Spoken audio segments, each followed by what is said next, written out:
retired peacefully with a savings of $400,000 that my husband left behind. For the past 8 months, my daughter didn't call once, didn't check in, didn't invite me to my granddaughter's birthday. I was erased until that night. 10 p.m., the phone lit up. Mom, we need to talk about money. Not, I miss you, Mom. Not, are you okay, Mom? Just money. That's when I realized I'm no longer her mother. I'm just an ATM machine. I'm truly grateful you're here with me today. Before we continue, tell me where are you watching from. Drop your city or country in the comments. I love seeing how far this community reaches. If any part of this story feels familiar, stay with me. It may hit closer than you expect.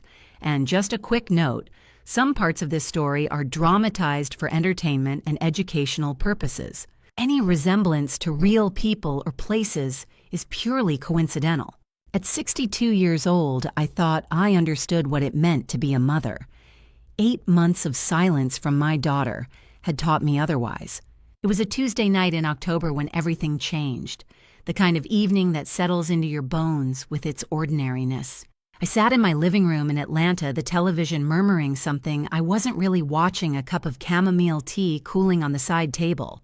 The autumn chill was creeping through the windows, and I'd pulled an old Afghan over my lap. The photograph on the mantel caught the lamplight, Robert's smile frozen in time at our anniversary dinner. My husband had passed away 3 years ago from a heart attack, sudden and absolute, leaving me with $400,000 and a warning I'd been too stubborn to heed. Don't let her take advantage of your big heart. I should have listened. My phone buzzed. The sound shattered the quiet like dropped glass. I reached for it with the kind of hope I'd learned to distrust, the kind that came from being a mother who still believed her child might remember she existed. My daughter's name glowed on the screen. My heart did something stupid. It leaped. 8 months. 243 days since I'd last heard from her.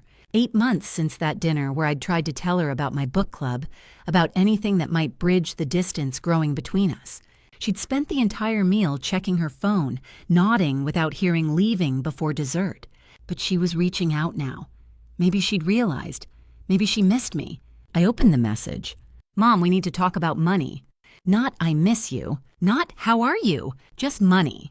I stared at the words until they blurred. The phone felt heavy in my hand, weighted with something worse than disappointment. This was confirmation of a truth I'd been avoiding. The maternal instinct is a funny thing. Even as my heart cracked, it still whispered, she needs help. She's my daughter. This is what mothers do.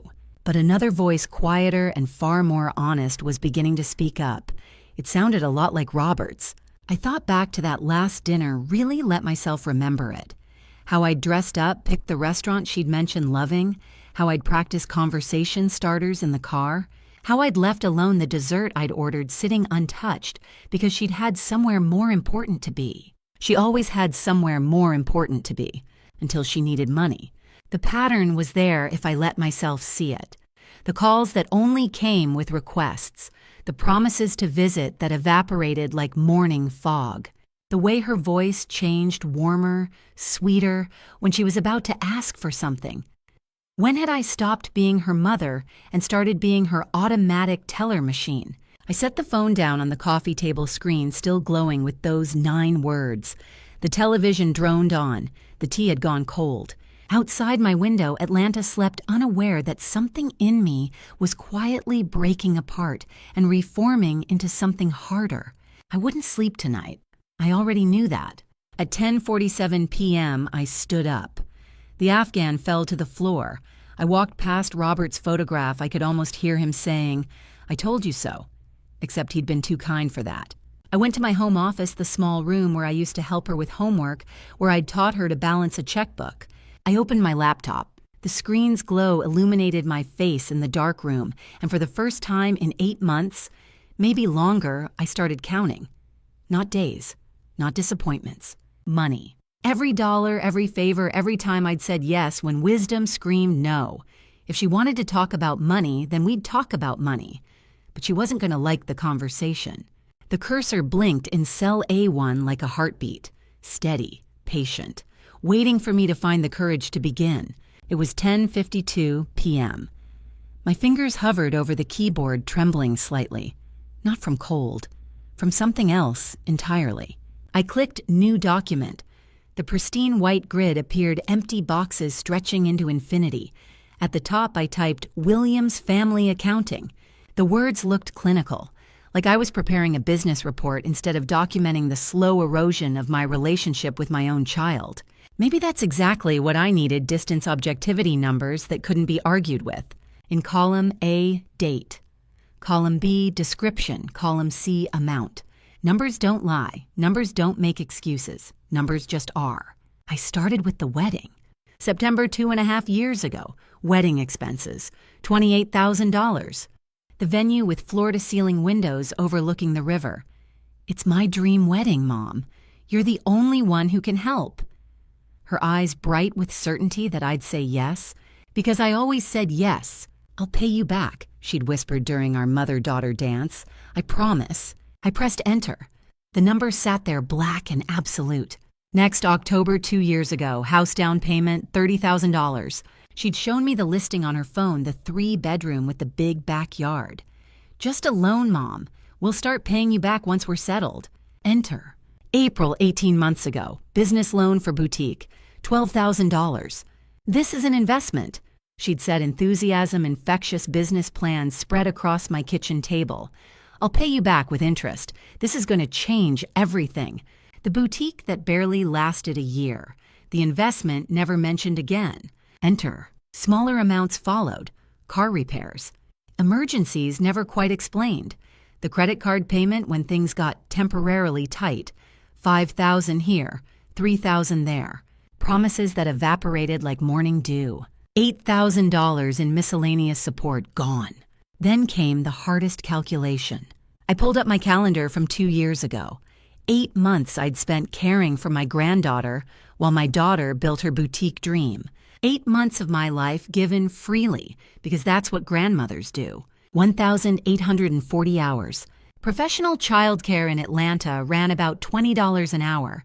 Feeding, changing, soothing, teaching first words. Teaching her to say mama so she'd know her own mother's name.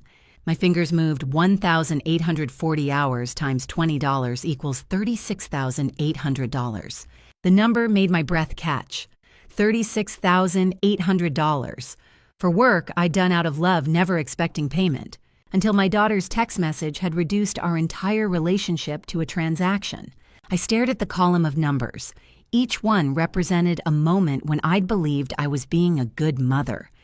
Each one was a time I'd said yes when wisdom whispered no. My mouse hovered over the sum function. Did I really want to know? Did I want to see the total cost of my own denial? I clicked. The number appeared $67,000. $67,000. That's what unconditional love costs when someone is willing to bleed it dry. That's the price of being someone's mother when all they see is a source to be tapped. The clock read 1:47 a.m. 3 hours had passed like minutes. Time moves differently when you're excavating your own pain. I named the file family_ledger_october.xlsx. My finger hovered over save. Once I saved it, it would be real. Once I saved it, I couldn't unknow the sum total of my daughter's taking. I saved it. The file appeared in my documents folder, small and innocuous, holding 67,000 reasons why Robert had tried to warn me, why he'd seen what I'd refused to see. I should send it, attach it to an email, show her exactly what she owed, make her see the pattern. But not yet, because once I sent it, there would be no pretending anymore. Once I sent it, I'd be admitting that my own daughter had been treating me like a machine that dispensed money, and I'd been complicit by never checking the balance. I needed someone to tell me I wasn't losing my mind, someone to look at these numbers and confirm that I had a right to feel what I was feeling: betrayed, diminished, reduced to nothing more than a resource to be drained. I closed the laptop. The screen went dark, but the numbers glowed behind my eyelids. $67,000. The cost of being someone's mother when they've forgotten you're also someone's whole world. Dawn broke cold and gray, the kind of morning that matches a sleepless night. I'd spent the hours since closing my laptop staring at my ceiling, watching shadows shift. The numbers wouldn't stop scrolling through my mind. 67,000. 67,000. At 6:53 a.m., I reached for my phone. Carol answered on the second ring, voice thick with sleep. It's not even 7. Are you okay? The question broke something loose. No, I said, voice cracking. I'm not.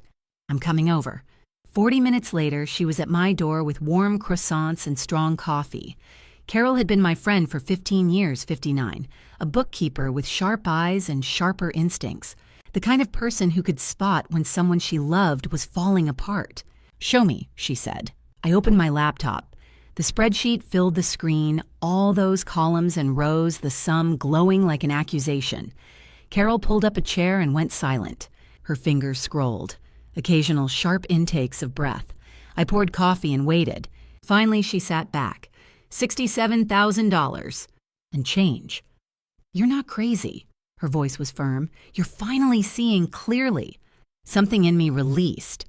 I hadn't realized how much I'd needed to hear that. I wasn't imagining things. I wasn't being petty. The numbers were real. My sister did something similar, Carol said, wrapping her hands around her mug. Not quite this much, but close. Bled our parents dry over 20 years. Always had an emergency. Always promised to pay them back. She paused. They never saw a dime. When I finally confronted her, she made me the villain. Said I was jealous, didn't understand struggle. What did you do? Cut her off completely. She met my eyes. Best decision I ever made. Hardest, too. I looked at the spreadsheet. I just want her to see it, to understand what she's done. She won't. Carol's words were gentle but absolute. People who exploit you don't like mirrors. When you show them their behavior, they don't see themselves. They see an attack.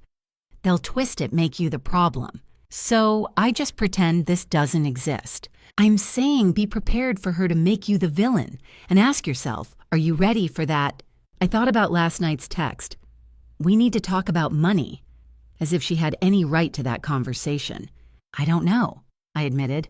Part of me wants to send this right now. Part of me wants to delete it. But you did count, and now you know.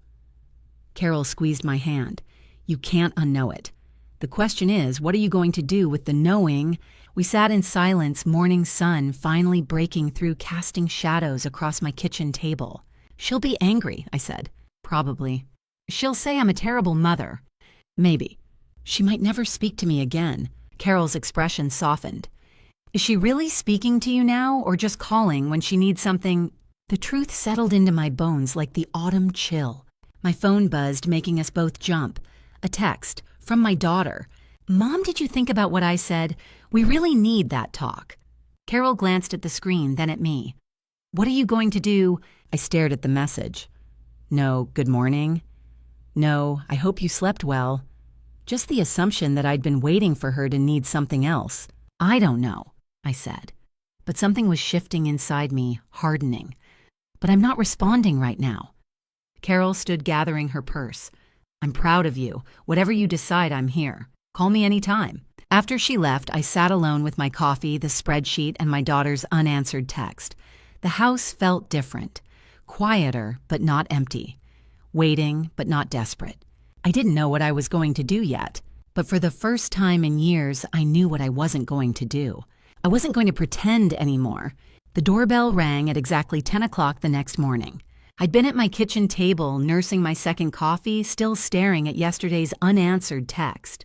The spreadsheet was closed but not forgotten, every line item memorized, like a prayer I couldn't stop reciting. The doorbell rang again, insistent. Through the peephole, I saw Vivian and Kyle on my porch. For one foolish moment, I let myself believe they'd come to apologize. I opened the door. This is a surprise. Vivian's smile was bright but didn't reach her eyes. Hi, Mom. We were in the neighborhood. Can we come in? In the neighborhood? Right. They lived 20 minutes away and hadn't been here for 8 months. Of course, I stepped aside. Come in. They settled into my living room like actors taking their marks. Vivian perched on the sofa, her designer handbag placed carefully beside her. Kyle sat with casual confidence, his expensive watch catching the morning light. The irony wasn't lost on me. Coming to ask for money while wearing enough wealth to pay a month's rent? How have you been, Mom? Vivian's voice was warm, concerned, the voice she used when she wanted something. You look tired. Are you sleeping okay? I'm fine. How are the kids? They're great. Growing so fast. She showed me a phone picture. Sophia grinning, gap-toothed and beautiful. When was the last time I'd seen her in person? 4 months. 5. She's gotten so big, I said quietly. I know. Vivian tucked her phone away, glanced at Kyle. Some wordless communication passed between them. Mom, we need to talk about something serious. Here it was. Okay, I said. She leaned forward. Mom, we need your help. Financial help. My stomach tightened. Is everything all right? Are the kids? The kids are fine. Kyle cut in, voice smooth. But we're not. We're in a situation. What kind of situation? It's an emergency. Vivian's eyes were already glistening. Ready. Like she'd prepared them in the car. Medical bills. We're drowning, and if we don't pay soon, medical bills. I sat forward. For who? What happened? It's complicated, Mom. She dabbed at her eyes with a tissue. Some things we just can't get into all the details. But it's serious. Really serious. Something felt wrong. The vagueness, the rehearsed quality. But she was my daughter. She was crying. What kind of mother questions her child asking for help? The kind who just counted $67,000 worth of broken promises, a voice whispered. It sounded like Carol. But stronger was the voice that had been speaking since I first held Vivian. She needs you. She's your daughter. This is what mothers do. How much do you need? Vivian and Kyle exchanged another look. His hand found hers. $20,000, she said barely above a whisper. The number hit like a physical blow. 20,000, on top of 67,000 she already owed. 87,000 total. Nearly a year of Robert's salary. Nearly a year of someone's life converted into cash and poured into a vessel that never seemed to fill. 20,000, I repeated. I know it's a lot. What exactly are the medical bills for? I heard myself asking. Which doctor, which hospital? What's the diagnosis? Vivian's expression flickered.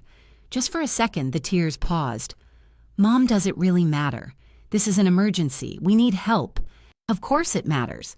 If you're dealing with something serious, I need to understand. Are you sick?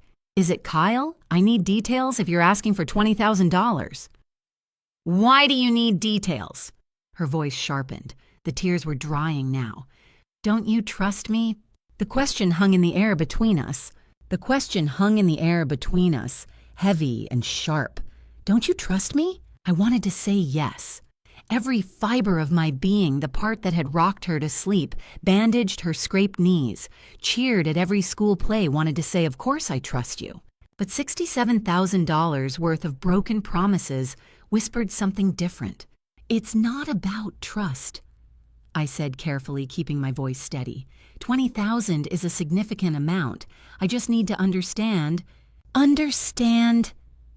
My daughter's voice cracked, and suddenly she was on her feet, pacing the living room like a trapped animal.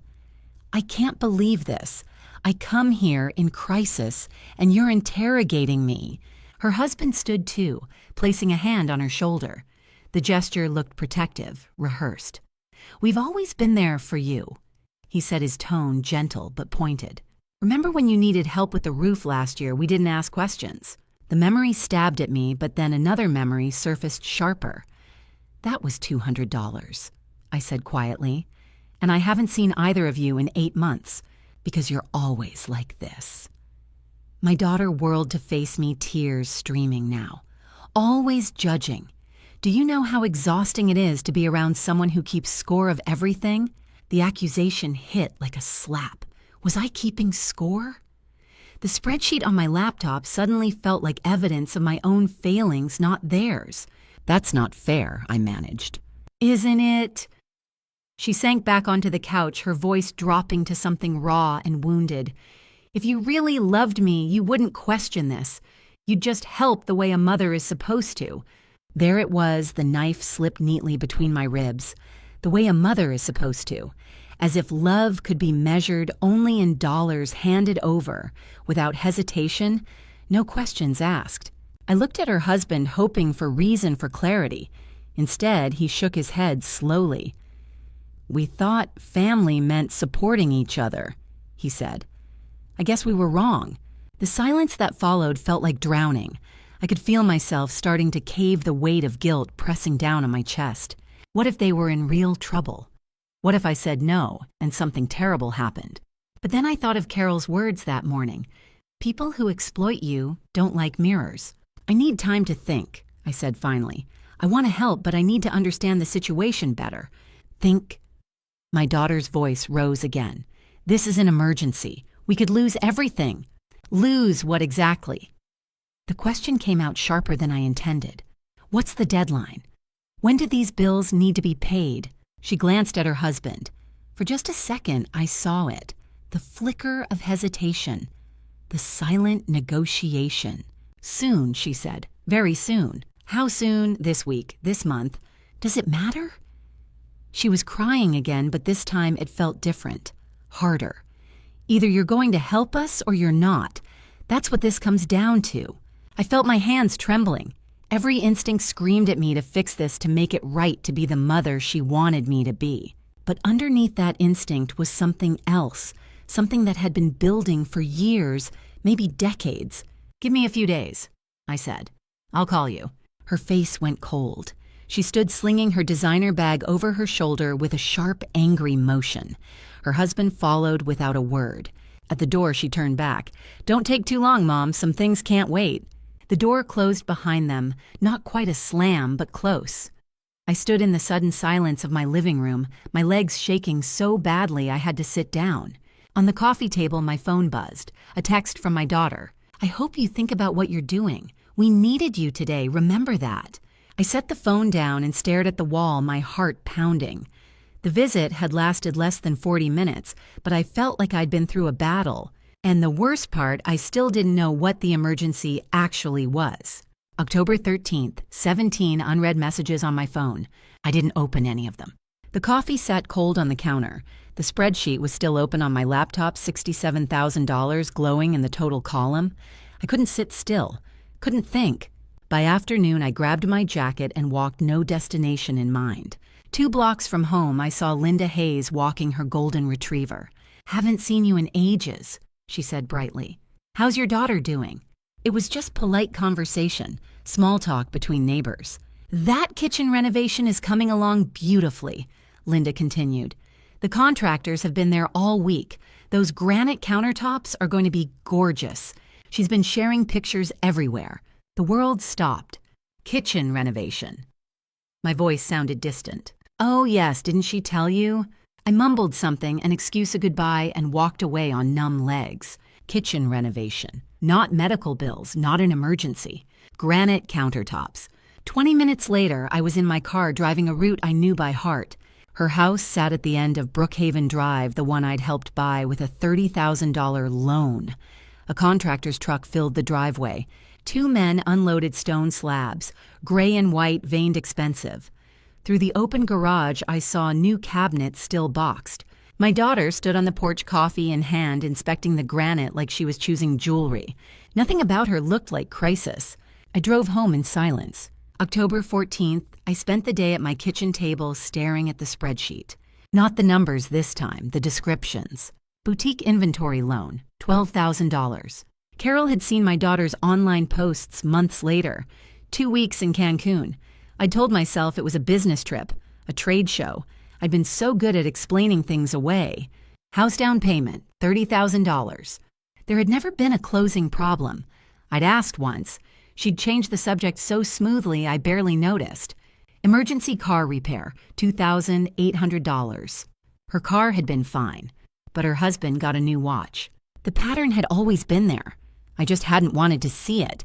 At 7 o'clock that evening, I sat in my office phone, heavy in my hand. I'd rehearsed a dozen versions of this conversation. Too angry, too weak, too accusatory. It didn't matter anymore. What mattered was that I finally asked. I dialed. The phone rang 3 times. Mom, what is it? Her voice was sharp, irritated. Not hi, not I've been thinking about you, just that edge of annoyance. I took a deep breath. I need to ask you something, I said quietly, and I need the truth. Pause. Okay. The $20,000. It's not for medical bills, is it? Silence. Because I saw the contractors at your house. I saw the granite being delivered. The silence stretched longer. Then, who told you that? Not that's not true. Not you misunderstood. Who told you? It doesn't matter who told me, I said, my voice steadier now. What matters is you looked me in the eye 2 days ago and lied. Mom. For countertops. The line crackled. I waited. 32 years I'd spent avoiding this conversation, swallowing my doubts, making excuses for her. Not anymore. So I'm asking you one more time, I said, heart pounding. What is the $20,000 really for? The question hung in the air between us. The question I'd been too afraid to ask for 32 years. And I realized something. I wasn't afraid anymore. The silence on the other end of the line lasted 3 seconds, maybe 4. Then, how dare you? Her voice wasn't loud yet, but I could hear the fury building beneath it like pressure in a kettle. How dare you spy on me? Who told you? Was it Linda, that nosy? I wasn't spying, I said, my voice still steady. I ran into a neighbor. She mentioned, of course she did. That busybody can't mind her own business, and neither can you. Now she was shouting. I pulled the phone slightly away from my ear. You're treating me like I'm a child, like I have to report every decision to you. I'm 32 years old. You asked me for $20,000 for medical bills. I said, keeping my tone even, but it's for a kitchen. It is a medical issue, she screamed. There's mold behind the cabinets. It's a health hazard. The contractor said it could make us sick. I closed my eyes. Even now, even caught, she was spinning it. Then why didn't you just say that? I asked quietly. Why the vague story about an emergency? Because I knew you'd do this. Her voice cracked fury and tears mixing together. I knew you'd judge me. You always judge me. That's why I stopped calling. That's why I can't stand talking to you. The words hit like fists. For a moment, I couldn't breathe. I'm not judging you, I managed. I'm asking for honesty. No, you're controlling me. This is exactly why I keep my distance. You make everything about... There was a scuffling sound. Muffled voices. Then a different voice came on the line. Her husband. Listen, his voice was cold-clipped. You need to back off. I'm her mother. You're a checkbook. That's all you are to us. The words landed like a slap. Either you write the check and stay out of our business or you get out of our lives. Your choice. I couldn't speak, couldn't move. We don't need your judgment. We don't need your questions. We need your support. And if you can't give it, then we're done here. The line went dead. I sat there, phone still pressed to my ear, listening to the dial tone. My hands were shaking. My whole body was shaking. I hit redial. The number you are trying to reach is not available. I tried again. The number you are trying to reach, blocked. They'd blocked my number. I don't know how long I sat there in the dark. The clock on the wall said 7:34 p.m., but it felt like hours had passed. The house was silent except for the hum of the refrigerator and the sound of my own breathing. You're a checkbook. That's all you are to us. The words played on repeat in my head, each time cutting a little deeper. 32 years. I'd given her 32 years of my life. Rocked her when she was sick, helped her with homework, paid for her wedding, her house, her business dreams, cared for her children while she built her life. And I was a checkbook. I thought about Robert. About his warning 3 years ago, the one I dismissed as him being overprotective, too harsh. Don't let her bleed you dry. He'd seen it. Even then, he'd seen it. I sat in the darkness of my living room, feeling something inside me shift and harden. The grief was still there, sharp and raw, but underneath it was something else. Clarity. I stood up, walked to my office, opened my laptop. The spreadsheet was still there. Williams Family Accounting. $67,000 in column F. But this time I wasn't looking at it with guilt or doubt. I was looking at it like evidence. I opened a new document and started typing. If they wanted to treat me like a bank, fine. Banks send invoices. At 11:43 p.m., I sat at my desk staring at the blank email. My daughter's address in the to I field. The spreadsheet Williams Family Accounting attached. 4 nights of work, $67,000 of truth reduced to a single file. I typed, before I consider your request for financial assistance, I'd like to discuss the outstanding balance you currently owe me. Please see the attached document. We can arrange a time to discuss terms for repayment. Best regards, Mom. Not love, Mom, just Mom. My hand shook as I moved the cursor to send. You're a checkbook. That's all you are to us. I clicked. The whoosh of the outgoing email felt like a door slamming shut. For 10 seconds, I felt powerful. Then the panic hit. What had I just done? But there was no unsend button. The email was out there now, carrying $67,000 worth of truth straight into her inbox. I closed the laptop. Didn't sleep. October 15th arrived with silence. By afternoon, I'd checked my phone 40 times. At 3:17 p.m., it finally rang. Unknown number. How dare you? Her scream was so loud, I yanked the phone away. How could you do this? You're supposed to be my mother. The line went dead. 2 minutes later, another unknown number. I didn't answer. The voicemail, this is disgusting, you're trying to destroy me. 4 more calls came that afternoon, all different numbers. I stopped answering. October 16th, the calls stopped. The email started. 9:23 a.m. from a friend of my daughter's. Just wanted to check in. I heard you've been going through a tough time. An hour later, we're worried about you. Your daughter mentioned you've been struggling lately. Then from a distant cousin, your daughter called me. She said you've been having some memory issues. By evening, 7 emails, each one polite concerned, each one hinting at the same thing. Your daughter says you're not well. Maybe you should get checked out. I sat at my kitchen table and understood. If she couldn't make me look cruel, she'd make me look incompetent. October 17th, 8:14 a.m. Hey, it's Diane. My cousin from Florida. We exchanged Christmas cards, nothing more. I don't want to pry, but your daughter called yesterday. She said you've been having memory problems. She sounded really worried. Did she? I said quietly.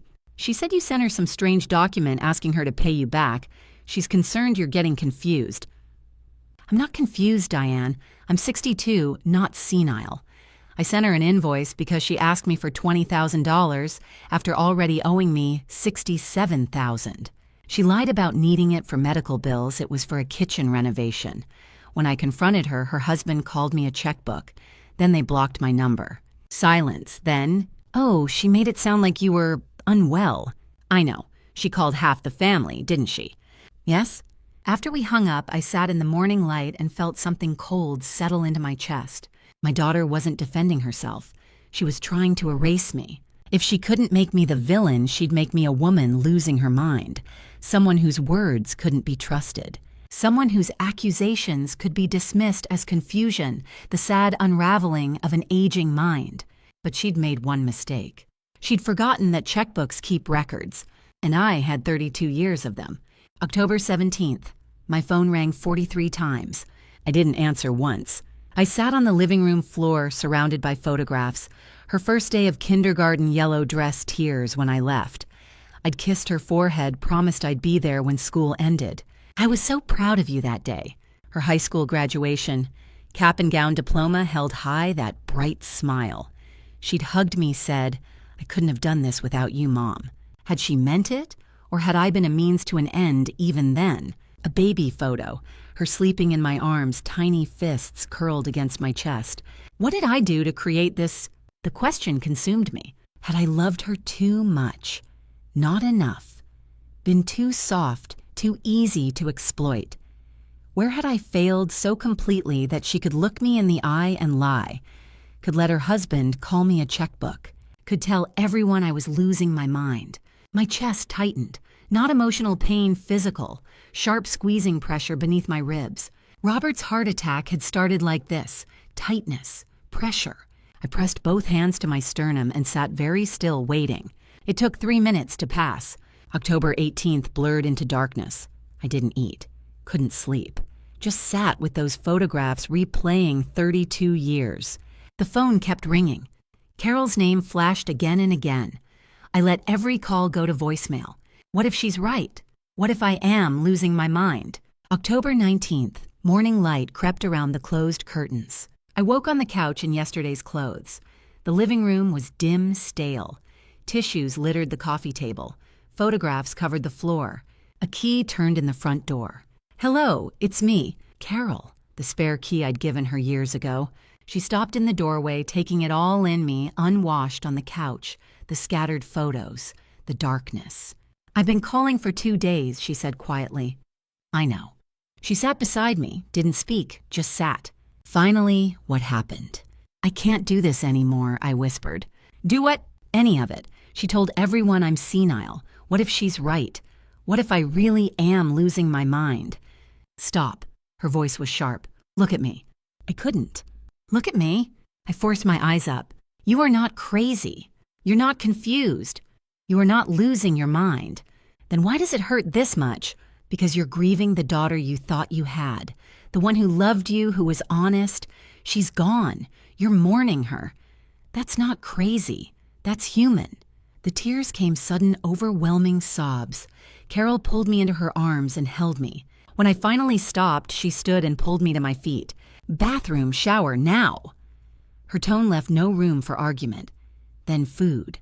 And we're opening every curtain because this cave isn't helping. 20 minutes later, I sat at my kitchen table, clean and dressed. Toast I couldn't taste. Tea I didn't want. Carol had opened every curtain. Sunlight poured in, harsh and bright.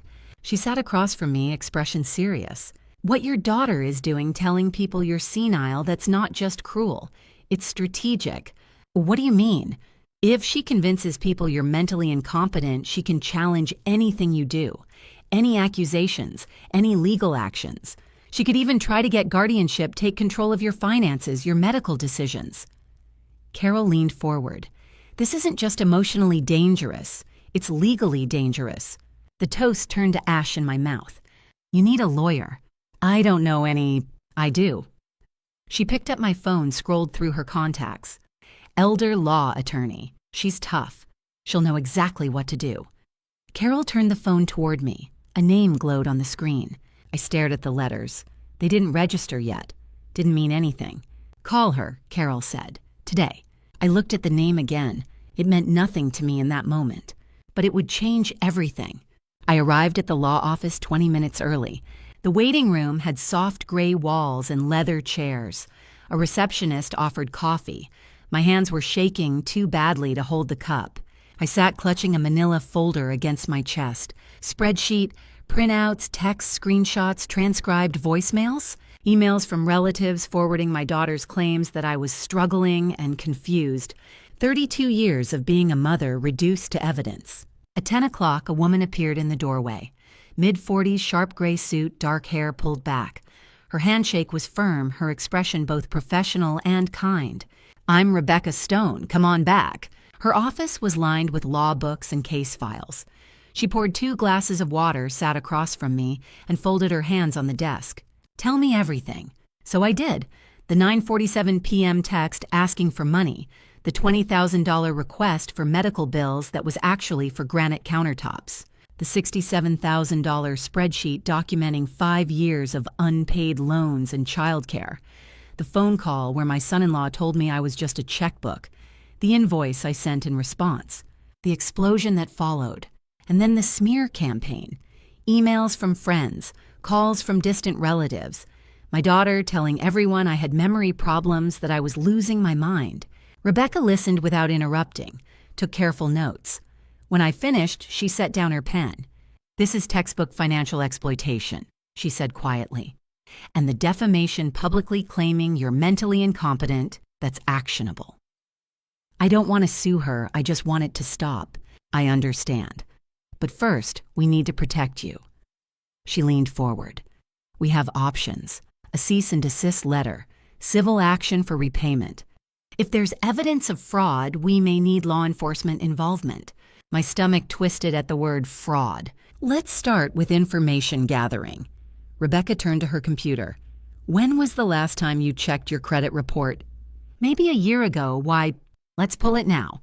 She navigated to a credit monitoring site, walked me through identity verification, previous addresses, security questions. The report loaded on screen. Rebecca's expression shifted.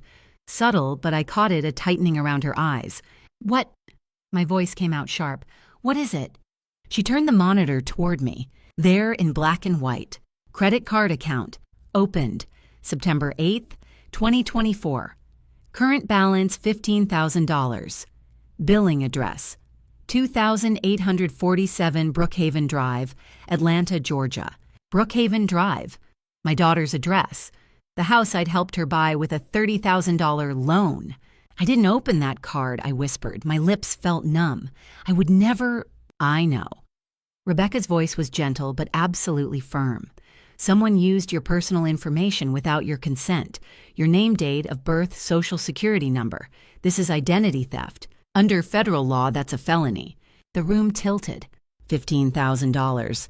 Added to the $67,000 she already owed me. $82,000 total.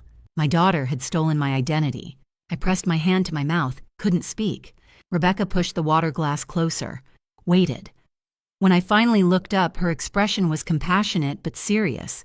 I need to ask you something. Think carefully before you answer.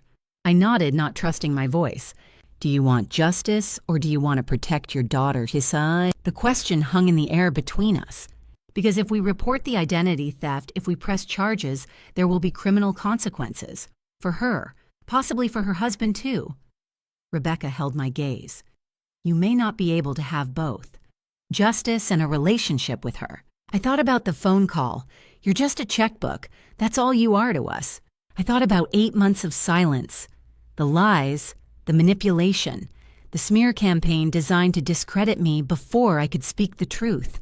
I thought about the photographs scattered on my living room floor. The baby I'd rocked to sleep. The kindergartner in the yellow dress who'd cried when I left. The graduate who'd hugged me and said she couldn't have done it without me. That daughter was gone.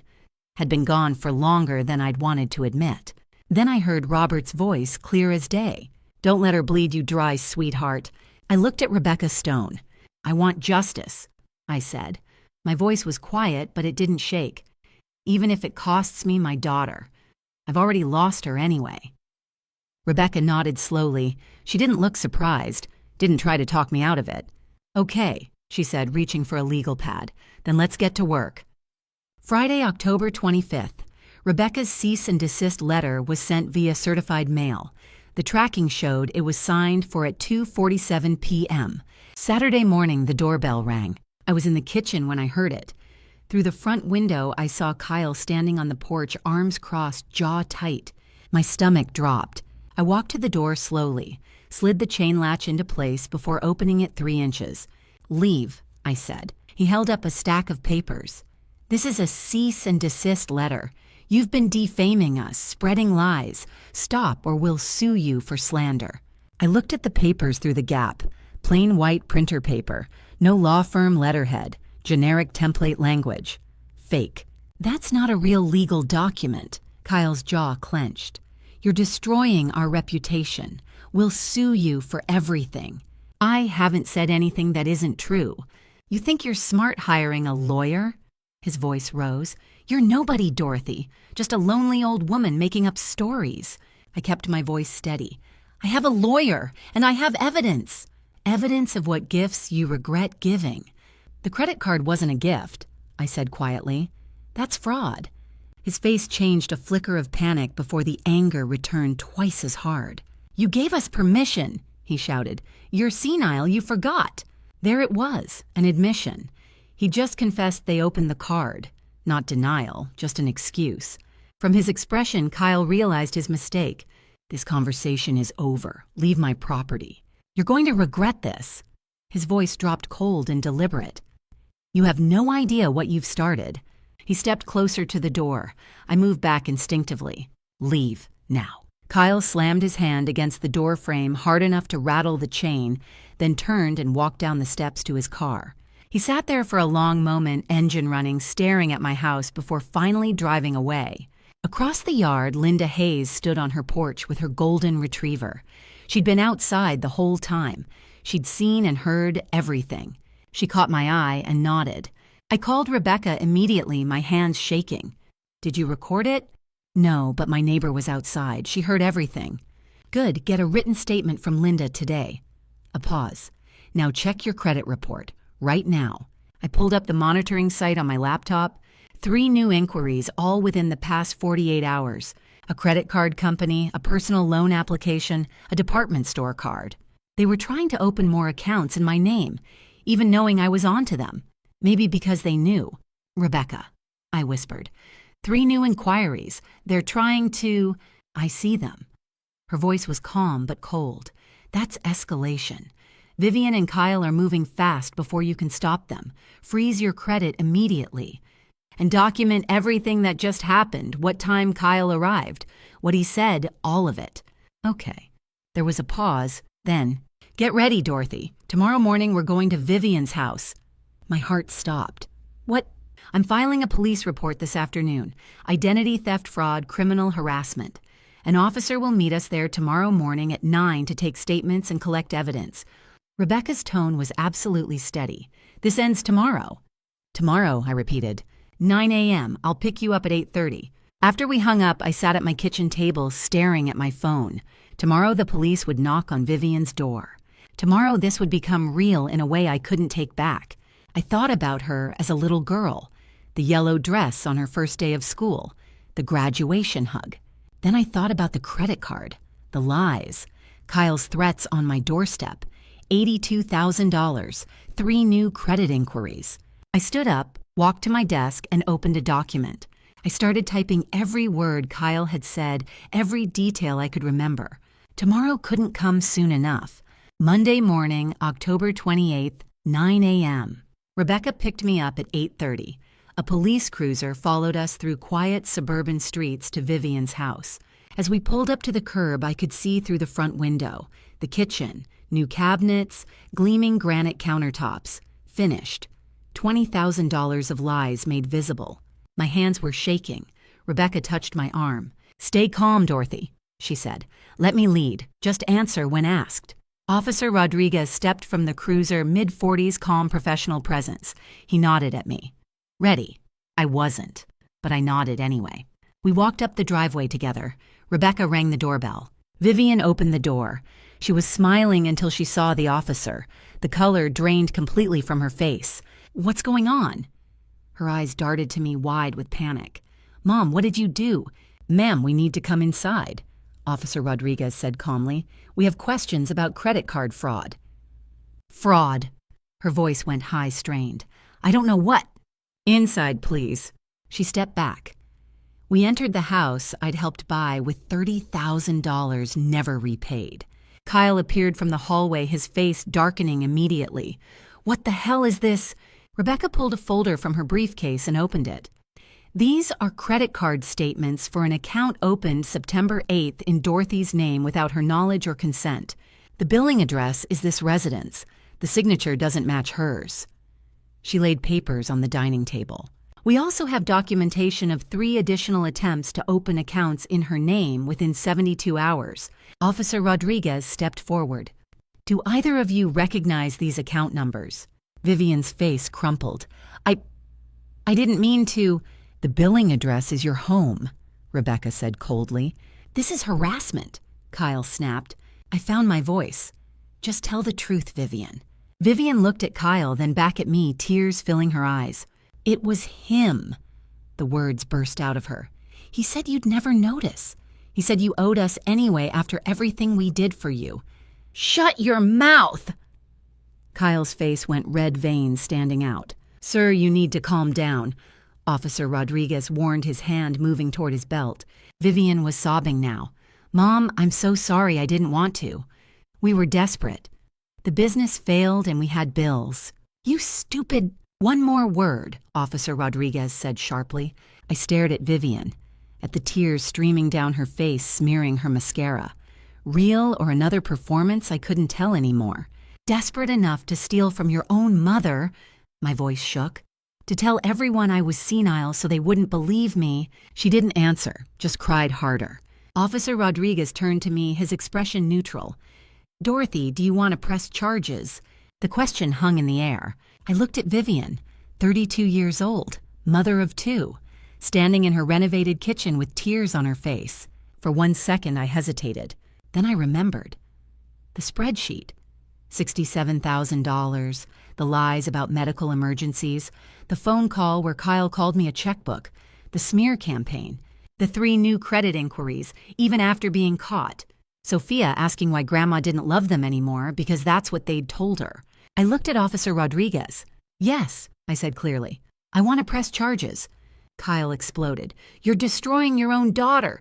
Sir, step back now, the officer commanded. Rebecca gathered her papers. Officer Rodriguez spoke quietly with Vivian about questioning and legal representation. Vivian looked at me, mascara streaked. Mom, please. I turned away. Minutes later, I stood on the sidewalk. Officer Rodriguez escorted Vivian to his cruiser. She wasn't handcuffed, not yet, but she climbed into the back seat. Through the window, she looked directly at me. I expected tears, regret. Instead, I saw calculation, like she was already planning her next move. The car pulled away. Rebecca stood beside me. You okay? I took a breath. I thought this was over. It's not, she said quietly. This is just the beginning. I didn't understand what she meant then. I didn't know the real battle hadn't started yet. If you're still here with me, comment 12 below so I know you're walking this road with me. And tell me honestly if you were standing there watching your own child get into that police car. Would you press charges, or would you stop everything and try to protect them one more time? Because what happened next, I never saw coming. And one more thing. Parts of what follows include dramatized elements for storytelling purposes. Some details may not reflect real events exactly. If this kind of story isn't for you, this is your moment to step away. Tuesday, November 3rd, day 25. The legal envelope was in my mailbox. Thick official from a law firm I didn't recognize. For 6 seconds, I thought it was about my daughter's fraud case. Then I read the header, Petition for Emergency Guardianship. My legs went weak. I sat on the steps, hands shaking. The claims were listed in legal language. Severe memory loss and confusion. Unable to manage finances, making baseless accusations. Delusional behavior regarding family relationships.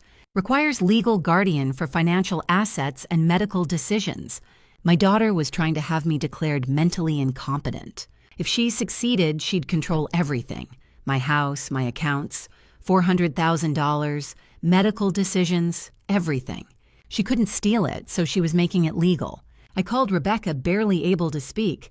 I got a petition she's trying to... I know, I received notice this morning. Rebecca's voice was calm. It's desperate.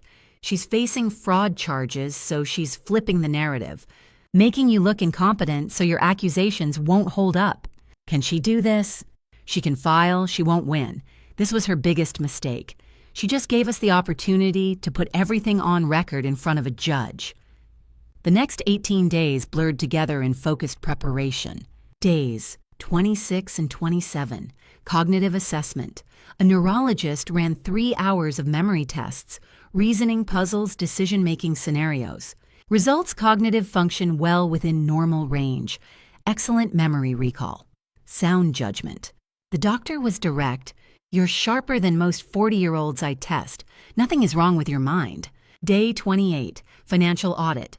A forensic accountant reviewed 5 years of records, every transaction documented. His report: financial management is meticulous and appropriate. No evidence of confusion or impaired judgment. Days 29 through 35, character witnesses.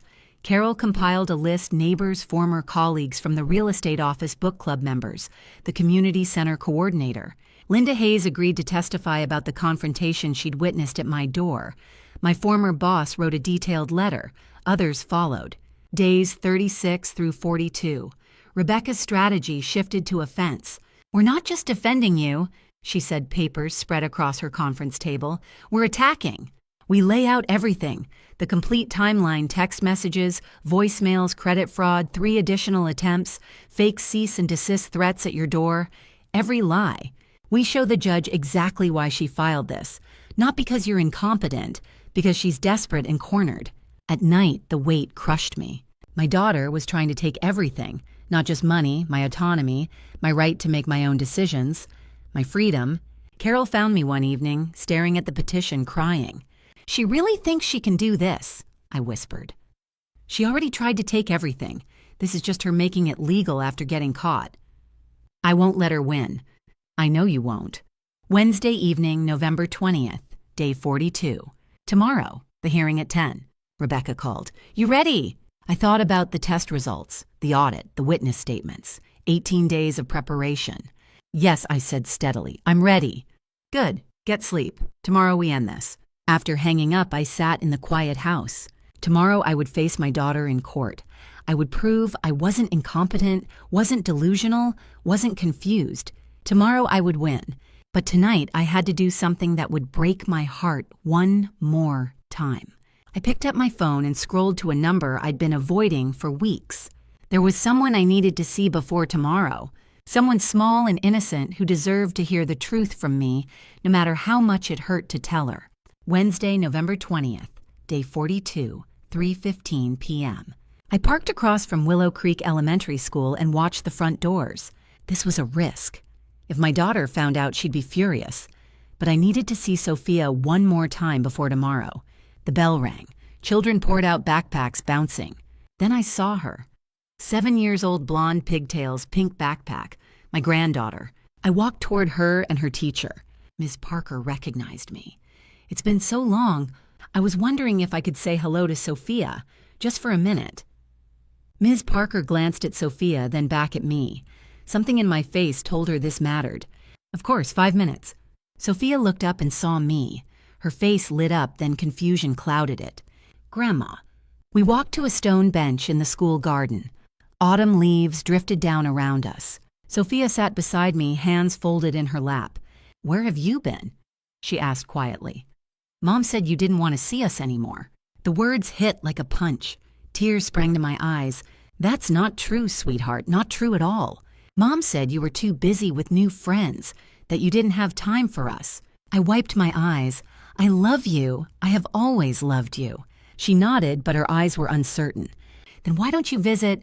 My little brother keeps asking about you. My throat tightened. It's grown-up stuff, complicated. Mom cries a lot now. Sophia said, her voice small. She says it's your fault. My heart shattered. My daughter was using these children as weapons, telling them I'd abandoned them, weaponizing their confusion and hurt. Are you and Mom fighting? Sophia asked. Sort of. Can't you say sorry and hug? That's what my teacher says. I smiled through tears. It's more complicated than that, sweetheart. I pulled a silver locket from my purse. Inside was a photo of us from her 5th birthday. Keep this, I said, pressing it into her hand. And remember something very important. No matter what anyone says, I love you. Can you remember that? She looked at the locket, then at me. Are you going away? The tears came harder. I don't know. But if I do, it's not because of you. Never because of you. She nodded. I pulled her into a hug, holding tight, memorizing the feeling, the weight of her small body, the smell of her shampoo. Ms. Parker appeared, gesturing gently. Time was up. I released Sophia and stood wiping my face.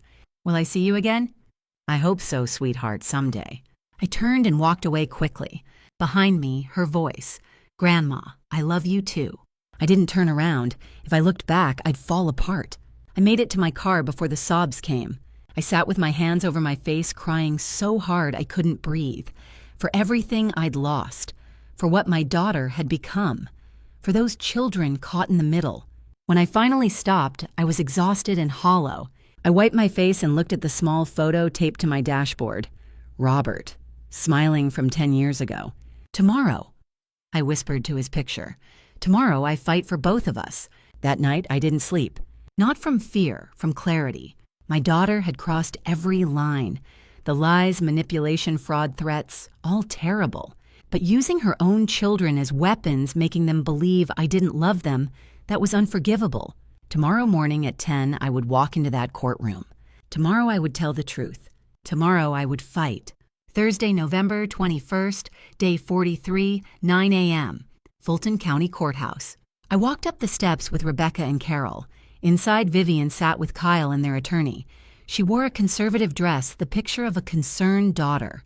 The judge entered 60s, gray hair, sharp eyes. We stood. The hearing began. Vivian's attorney went first. Dorothy Clark has been exhibiting severe cognitive decline, forgetting family gatherings, making baseless accusations, delusional behavior toward family members. Vivian took the stand, tears streaming. Fake. She's not herself anymore. She needs help. I'm terrified she'll hurt herself. Kyle added, We've tried to be there for Dorothy. She won't listen to reason. Rebecca stood for cross-examination. Ms. Clark, when did you last visit your mother? Vivian hesitated. A few months ago. 8 months. And did you open a credit card in Dorothy's name without her knowledge? Objection. Overruled. Answer the question. Vivian's face went white. That's not what this... Answer, please. Silence. Our turn.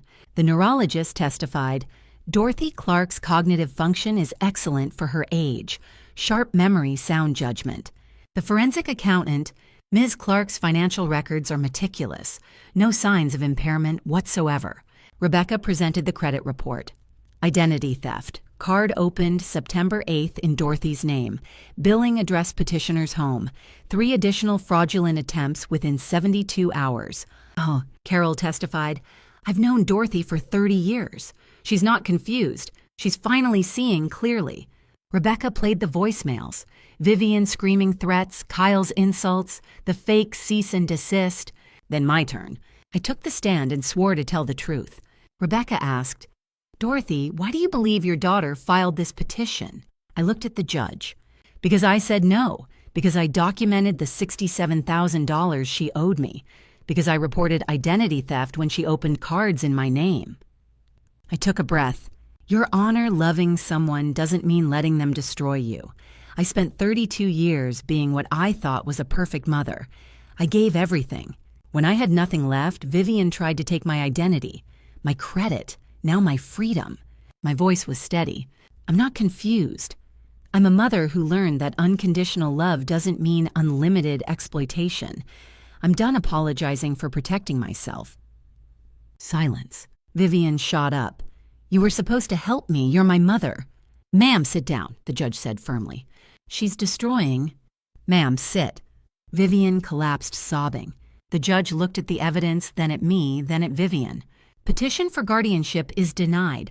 I find no evidence of incapacity whatsoever.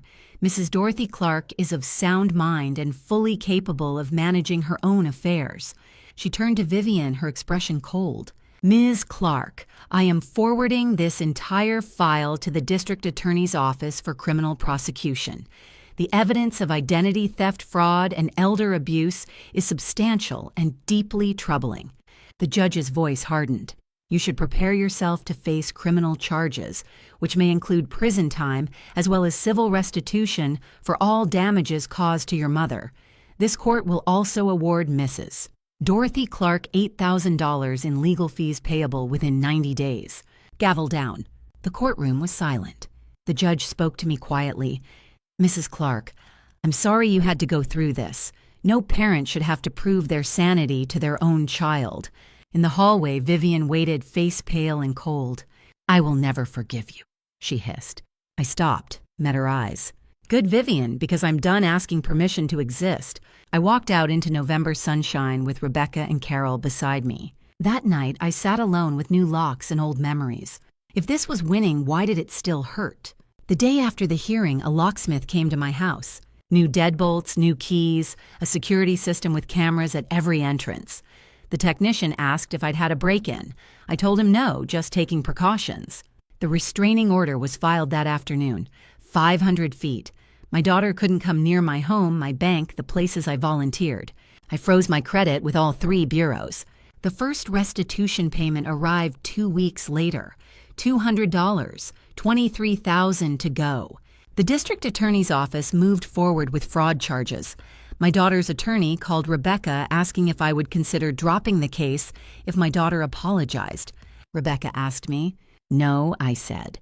Some prices have to be paid. Thanksgiving came. November 28th. I spent it alone. Turkey breast for one, mashed potatoes, green beans, nothing fancy. But it was peaceful. I sat at my small table with Robert's photograph propped against the salt shaker. I finally listened to you, I told him. Took me long enough. I hope you're proud. The house was quiet, safe, mine. For the first time in years, I felt like I could breathe. 6 months later, May. I stood in front of 40 seniors at the Atlanta Community Center, my hands only slightly shaking. My name is Dorothy, I began, and I'm here to tell you that you're not alone. I told them my story. Not all of it, just enough. The exploitation, the manipulation, the moment I finally said no. You don't set yourself on fire to keep someone else warm, I said. Not even if that someone is your own child. Love doesn't require you to destroy yourself. After 3 women approached me with tears in their eyes. 2 men shook my hand. An elderly woman hugged me and whispered, "Thank you, I needed to hear that." I volunteered with the organization every other week after that. My life transformed slowly like spring arriving after a brutal winter. I traveled to Savannah in March, Charleston in April. Places Robert and I had always talked about visiting but never did. I joined a book club, redecorated my home office with brighter colors, yellow curtains, new plants, a reading chair by the window. The 3 a.m. panic attacks stopped. The constant knot in my stomach loosened. I smiled more. One morning in May, a letter arrived with careful looping handwriting. The return address was Willow Creek Elementary School. My heart stopped. I opened it with shaking hands. "Dear Grandma, I found your address from school records. I'm 9 now. I miss you. Mom says I'm not supposed to talk to you, but I'm writing this secretly and giving it to my teacher to mail. I still have the locket. I look at it every night before bed. I remember what you said, that you love me, no matter what. Are you okay? I hope you're okay. Love, Sophia." I sat at my kitchen table and cried, not from sadness this time, from hope. I wrote back immediately addressing it to the school. "My darling Sophia, I love you. I have always loved you. When you turn 18, my door will be wide open.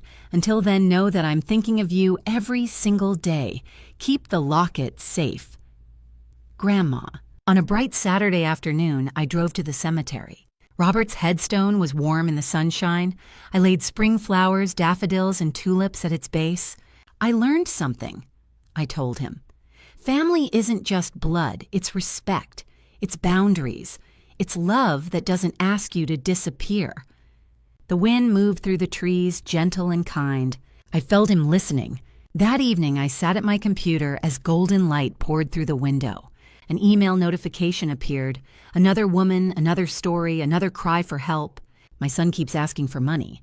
I don't know what to do. I feel so alone. I opened a new message and began typing. "Dear friend, let me tell you about boundaries. I'm 63 years old. I'm no longer anyone's checkbook. I'm a survivor, an advocate, a grandmother in waiting. And most importantly, I'm free. So that's my story. Looking back now, I can see all the warning signs I ignored for years, the broken promises, the manipulation, the way love became a weapon instead of a gift. Here's what I learned through all this pain. Setting boundaries isn't selfish, it's survival. Saying no to someone you love doesn't make you cruel. Sometimes it makes you sane. Family drama stories like mine aren't rare. They're happening in houses all across this country behind closed doors, where good people are being bled dry by the ones they love most. If you're living through something similar, please hear me. You are not obligated to fund someone else's lifestyle. You are not required to sacrifice your peace, your health, or your future because someone shares your DNA. God gave you a life to steward, not to surrender. These grandma stories of exploitation and heartbreak, they don't have to end in destruction. Mine didn't. Yours doesn't have to either. I've heard so many grandma stories from women at the community center, stories just like mine, and I've watched them find freedom when they finally said enough. Don't be like I was for 32 years. Don't wait until you're standing in a courtroom proving your sanity to your own child. Set the boundaries now. Protect yourself now. Love yourself enough to say no. Family drama stories taught me that unconditional love doesn't mean unlimited access. These family drama stories we share, they're not just entertainment. They're warnings. They're roadmaps. Grandma stories like mine prove that sometimes the most loving thing you can do is walk away. I'm 63 years old and I'm finally free. You can be too. If this story resonated with you, please share it. Someone in your life might need to hear it. Leave a comment about how you set boundaries in your own family. And remember, you're not alone. Final note. This content contains dramatized storytelling elements for educational purposes. Some details are fictionalized, but the lessons and messages are entirely valuable. If this style isn't for you, that's okay. Please seek content that better fits your needs.